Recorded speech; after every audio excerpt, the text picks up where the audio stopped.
All right, welcome everyone to Jface Games. Today we're getting back to mechanics, and what I'm going to start with is a board game. So the board game's name is Agemonia. Agemonia, I think that's how it's said. And it's one of your dungeon crawler type board games, right? It's cooperative dungeon crawler. Think like Gloomhaven or Descent, any of those sort of games where the Descent has a GM to it, sort of like a game master, but Gloomhaven doesn't. It's automated. And so it's more in line with Gloomhaven, where it's a board game that's trying to give you a TTRPG-esque experience. And I think there's a lot to learn from these kind of games. I think they have some cool concepts. So I'm just going to break down some of the ones that I thought were really interesting, and I'll point those out to you. So the first one, the initiative system. What is the initiative system? Well, if you look here, and hopefully this isn't too small, but in essence, there is a color code, okay? Red, blue, and green. And this color code of red, blue, and green, it's the image above my head right here. In essence, that's like the speed of actions, okay? If we come down here, just skipping ahead, the action economy in this game is that you as a player are going to have a bunch of different powers. And let me find a nice list of, here, this is an example. This is just a bunch of different powers. And depending on your class, you're going to have different powers. And you can see all these powers are these little sort of like tiles, and they're on your character sheet. And you've got this little token. You're going to set your token at the beginning of the round. You're going to set the token next to the tile you want. Well, as you can see, every tile has a color coordination to it, right? So every tile has a color coordination to it, and that gives you an idea of, oh, this might be a little slower because I'm picking the green power, or this might be really fast because it's a red power. But it's not necessarily 100% giving you the speed of which it's actually occurring, because the game comes with a stack of cards. And these cards are, in essence, your initiative cards. Now, I can't really zoom in a ton here, but in essence, you can see here is an example initiative card, right? And these initiative cards are going to show, in essence, fast, like, or we'll say red player, red monster, blue player, blue monster, green player, green monster, but it mixes up the order. So sometimes you might have red monster goes first. Sometimes you might have red player, then red monster, and blue monster, etc. Right? So it mixes up the order, but it also, this is where it automates what the monsters are doing, because this game needs that kind of automation. But you can see it's showing you a symbol, and that symbol is associated with that monster's abilities, right? So this is a red monster, because the whole monster itself is a fast monster, so it goes on the fast turn, and it's showing which of its actions it's doing. It's doing, here's the red monsters are going, and it's doing the eyeball open. That means this red monster's going, and this is the eyeball open action. And it's just quick iconography. So this is kind of cool, right? What I love about this is this idea that, I'm really enjoying things like Shadow the Weird Wizard and Shadow of the Demon Lord that have these little decisions that the players are making. This is almost like, I think it was Greyhawk, which was the D&D concept of like, oh, if I'm using a spell, that means I roll a d12 for initiative, but if I'm using a dagger, that's a d4 for initiative, and whoever rolls lowest goes first in order, which that was always like, oh my gosh, this is going to take forever to figure out the order of the players, right? Because everyone's got to decide what they're doing beforehand, and then you have to roll these dice and see who got the lowest, and et cetera, et cetera. Whereas this, because it's this color coordinated concept of everyone's put down their little tokens next to the action they're doing, flip the card, all right, red warriors go, red monsters go, and it's very fast because it's all iconography based. The other cool thing which showed is that I saw a kind of a demo of a couple of these cards, and some of them it's like the green hero going last, but they get an extra action, or the red monster, so this symbol here is like an extra bonus ability, like a superpower. And I can imagine you having a really cool, I don't know how svelte this deck is, like I don't know how many cards are in it, but I could really see, like, say it's a 10-card deck, and you've got it all mixed up, and maybe you don't have all these, maybe you've only got fast and slow, right, for both, and you've got this quick 10-card deck, and what's really cool about it is you might know the odds, right? You might know the odds of, like, all right, 3 of the cards, the fast humans go first, 3 of the cards, the fast monsters go first. And then we've got weird scenarios, right? The one-offs that are weird scenarios. Shuffle, shuffle, shuffle. as they're flopping in the combat, you know what's still left in that deck. Maybe it gives you some odds, right? I thought this was really fast. This seems to me like a really fast initiative concept, especially if there's not a lot of craziness in terms of the choice of powers. So I like that. I thought that was pretty neat. I think you could do something interesting with that in terms of game design for an actual TTRPG, and it doesn't really like make it too gamey. I think it's still kind of interesting. Rounds and counters. So we love timers, right? I love timers. If you've ever been, I think that a lot of people that follow my channel are into ICRPG, and I think that ICRPG really started doing timers a lot, where it's like, oh, this is going to happen in roll a d4 rounds, or this is going to happen if you've played Crown and Skull and you have phases. Something could happen in X amount of phases, and it just puts a fire under the butts of the players to do something. And so what I thought was interesting in this game is, I don't know if they have a picture of it in here. This is like a brief rule book, but in essence you have this other deck that is the turn deck, right? It's like the turn counter deck. Here it is. And so here's the turn counter deck. And what they call them fate cards, I believe. But in essence, after every turn, or after a round, it's not the turn counter, sorry, it's the round counter. After every round, you flip it, right? You flip the next one. So it's happening at the end of every round. But what's really neat is that any sort of like, some of these cards might represent timers. Some of these cards might represent events. Some of these cards might help you determine the direction of things that are happening in that scenario. So I guess that there maybe there's some dynamic environments, and that all of a sudden this is going to tell you what's happening with that environment. But I thought it was interesting to think of having these timers. I like the dice personally, because I like rolling the dice and putting it on the table, and the players see that dice and you flip it.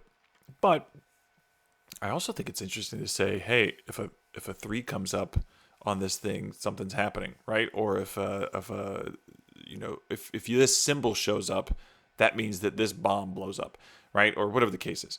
So I thought that was kind of neat too, mechanically, how they have these sort of round counters, but the round counters do multiple things. That's one of the things about board games in general that you find, and this might be a major difference between board games and TTRPGs, is that TTRPGs usually have, they focus on rules so much, and it's a book, and we want to make it as simple as possible so it's only dice-based in our character sheet. And so a lot of times, because of that, there's not a lot of double duty happening, right? There's not a lot of things on the table that represent multiple things, typically. Whereas in board games, there's a lot of cards or mechanics or things that are like triple duty items. Like if you've ever played Twilight Imperium, for instance, or there's lots of games where it's like you have a card, and that card it's a resource, it's an event, it's a time, it represents tons of different things that you can use it for. And that's one of the beauties of some of these board game mechanics, is that sometimes you have something simple like this that does lots of things. And you can combine these two things, right? We have this initiative system card. There's no reason why you can't have a single deck that is both, when you flip it, it shows the initiative turn, and there's an event, there's a timer potential thing on the top row of it. And so now you have this svelte 10 card deck, you shuffle it and you put it down, and now you let the players know, hey, if this ever comes up, this thing's going to go off. And they know, well, that happens, on 2 of the cards out of the 10, so let's see what happens, right? Who knows? But you could build that out, and I think that would be really interesting. Zone limits. I really like zones. I have a tough time sometimes running zones, but because I think sometimes I get a little too locked into my old hex and square-based mindset. But I do love zones, and I think that you can do a lot of interesting things with zone combat. Right now I'm running a game where we're just dealing with close and far, but I love the idea of you've got this space and there's like 4 different zones, and you take some movement to get from zone to zone, right? I just love that idea to abstract it out. And what this game did, which is really cool, it's hard to see, so I apologize, because this is a small image, but let's see if there's a bigger image. But in essence, here we go. This is as big as we're going to get, right? But what you'll see is there are 3 little dots here, and then here's another image where there's 1 dot here, right? So in essence, they have these maps with these zones cut away, but then they have these dots that represent the limit of how many monsters or people or heroes can be in that zone, right? And I think that's a really very smooth, easy, it's an easy representation of space, right? Space limitations. So you could do this with a die. You could do this with quick little tokens. But you've got your zones on the, it's like you're sitting at a table, you throw some string down to show these are the boundaries of these zones. You throw 2 poker chips in there, 1 poker chip over here, 4 over here, and you're saying, hey, this is the zones, and this is the space limits of these areas, right? And I think that just adds some cool strategy, right? Because now you've got this, tunnel that only fits, only 1 person can be in there at a moment, but at the other side, you've got this other zone next to it with 4 things in it, and yada yada. Then you have interesting ideas where it's, well, this has, this zone has a limit of 3, and if you're outnumbered, this happens. If they're outnumbered, this happens, right? I just think that's an interesting kind of concept, right? So I'm saying right a lot, right? Yeah, I'm doing that too much. So zone limits. All right, stamina meta currency. So the other thing in this game, which, spoiler alert, bear with me. Scattered Isles was the game I'm creating right now, has an interesting health mechanic. I'm just going to leave it at that. It has an interesting health mechanic that is so far working. I couldn't have asked for it to work better. It's really fun. It's really, really fun. So it's an interesting health mechanic. This game has an interesting health mechanic where your stamina is a meta currency. Now, I don't think it does as much as I'd like it to do, but I'm just going to leave it at that. So what is it? Say you have 8 stamina. On your turn, you can see here that different powers, they not only have their initiative, which is the color to the left, that sort of circle, but they also have a number and then a little blue circle here. And that represents how much stamina it costs. So some abilities, some actions don't cost anything. Some actions cost you to spend stamina. And you take that stamina and you set it off to the side. Well, you can heal yourself. You can do things to quote unquote regenerate. So this little like plus arrow here, then 3, that would mean heal 3, where you just take stamina and you bring it back. It's sort of like resting of sorts. I believe that's the one, or maybe it's this circle. One of these symbols. There's iconography where you take stamina that's been spent and you bring it back onto your board, and then you can spend it. But if you ever get hit and you take damage, you take that stamina and you flip it over, and on the other side it has a red heart, and you've been damaged. And now it's just a little bit harder to get that back on your board in essence, right? So you have this resource that is your health that you're also spending to generate actions. But what's interesting is when you spend it to generate actions, it's not gone. So you could take damage, and I believe the way it describes it in the game is, say you have this stack. I'll do this real quick. Oops, I forgot to do this. Oh, here's my list. Oh no, I'm sorry. Let me reiterate. Initiative system, extra maneuvers, monsters, special abilities, round counter, timers. We got triggers and cards, randomizers. Pretty cool. Zone limits, easy representation of space. Got it. All right, stamina meta currency. This is where we're on. So imagine you have this stack of stamina tokens, right, like this big, and you're spending them to put out onto powers. Well, if you take damage, so now this is the stack of powers, right? If you take damage, it comes away from your reserve, and if your reserve is ever gone, any stamina you have that you've spent on a power then gets used, if that makes sense.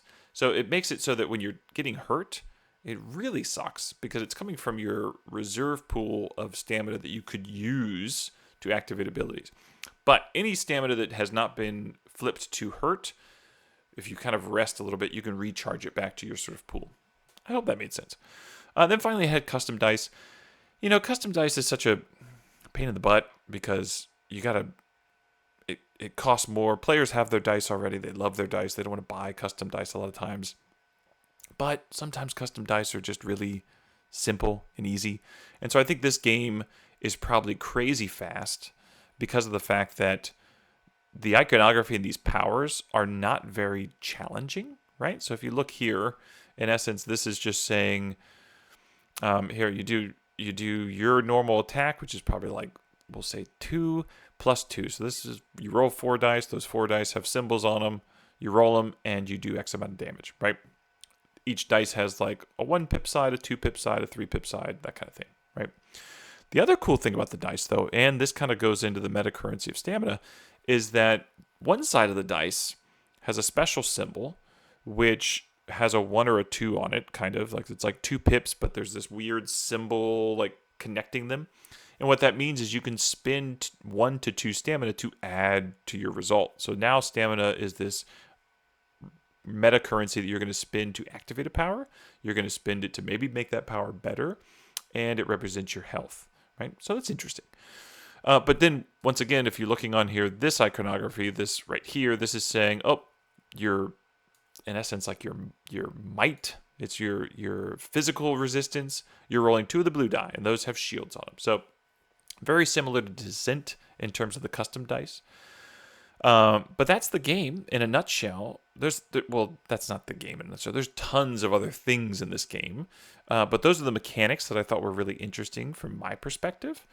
The other thing I really liked is I always like looking at how cards do their, what are the things that a game has chosen for its conditions. And so here are wounds. Eventually, if you lose all your stamina, you take a wound. And then once you've taken that wound, you actually get all your stamina back. And if you take all that stamina again, you get another wound, right? So these are the potential injuries that you suffer. And so it's not as much of a, what's the word that always gets used? It's not as much of a death spiral as one would think, because yeah, you lose all that stamina, but you're going to get it back. You just now have a wound, and so you're still going to have a lot of capabilities. At least it appears, having not played the game. So those are my thoughts. Those are interesting things. I really am I ordered these in the order that I think are most interesting, so I'm really interested in seeing what kind of deck someone could create with this that could be a universal deck, right? A deck that could be used with a lot of different game systems. I think that's interesting. And if their game system happens to have fast and slow turns, I mean, you could think of it you could use it, if you didn't have phases for Crown and Skull, but you still had the concept of hurry, you could easily put that into that kind of mechanic. So anyways, I think that's fascinating. And then the zone limits, I think that's a very simple little add that is very tactical in a cool way. So those are the 3 things I'm probably going to be most interested in trying. I just wanted to bring this up because I think it's always interesting when games do something different than just hit points. I was doing hit points for a while in my system. Some would call them stress. But I just don't want to be doing that kind of math. So any sort of representation like this is kind of fun. I don't know how it works. I don't know if it feels good, but I thought it was cool. So that's it. Here is Agemonia. I think that's how we say it. Once again, I think it's kind of cool, and hopefully I'll be diving into some more board game / TTRPG mechanics and seeing how they fit potentially on a table. Sorry about the switching between the 2 different things. I was just on a roll looking at this, looking at these rule books, and I forgot to flip back over to my notes. So I'll try not to do that next time. All right, guys, have a good one.